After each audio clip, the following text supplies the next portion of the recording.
The Senate was moving quickly Thursday in an effort to avert a rail strike that the Biden administration and business leaders say would greatly damage the economy.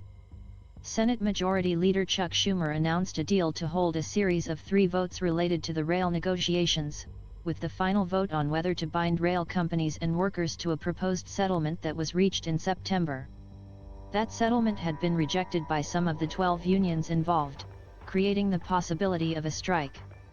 The House has already voted to impose that agreement anyway.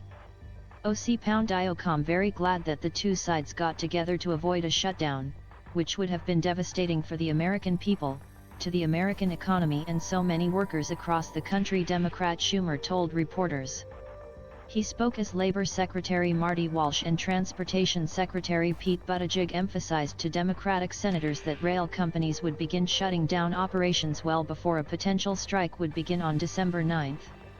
Shortly before Thursday's votes, President Joe Biden, who had urged Congress to intervene earlier this week, defended the contract that 4 of the unions had rejected, noting the wage increases it contains. I negotiated a contract no one else could negotiate, Biden said at a news briefing with French President Emmanuel Macron. What was negotiated was so much better than anything they ever had. Critics say that contract that did not receive backing from enough union members lacked sufficient levels of paid leave for rail workers. Biden said he wants paid leave for everybody so that it would not have to be negotiated in employment contracts, but Republican lawmakers have blocked measures to require time off work for medical and family reasons. The U.S. president said that Congress should now impose the contract to avoid a strike that Biden said could cause 750,000 job losses in a recession.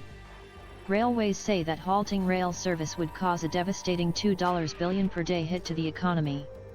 A freight rail strike also would have a big potential impact on passenger rail, with Amtrak and many commuter railroads relying on tracks owned by the freight railroads. The rail companies and 12 unions have been engaged in high-stakes negotiations. The Biden administration helped broker deals between the railroads and union leaders in September, but 4 of the unions rejected the deals. 8 others approved 5-year deals and are getting back pay for their workers for the 24% raises that are retroactive to 2020.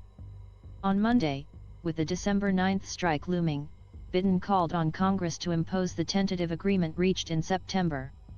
Congress has the authority to do so and has enacted legislation in the past to delay or prohibit railway and airline strikes. But most lawmakers would prefer the parties work out their differences on their own. The intervention was particularly difficult for Democratic lawmakers who traditionally align themselves with the politically powerful labor unions that criticized Biden's move to intervene in the contract dispute and block a strike. House Speaker Nancy Pelosi, D. California, responded to that concern by holding a second vote Wednesday on a bill that would add 7 days of paid sick leave per year for rail workers covered under the agreement. The call for paid sick leave was a major sticking point in the talks along with other quality-of-life concerns. The railroads say the unions have agreed in negotiations over the decades to forego paid sick time in favor of higher wages and strong short-term disability benefits.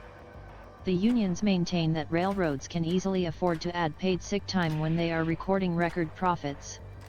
Several of the big railroads involved in these contract talks reported more than $1 billion profit in the third quarter.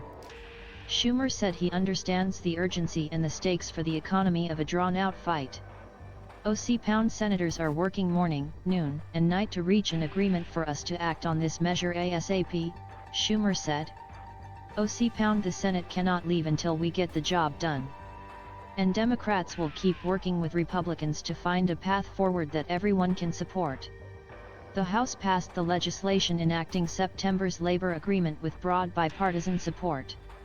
But a second measure adding 7 paid sick days for rail workers passed on a mostly party-line vote, signaling dim prospects for that effort in the evenly divided Senate.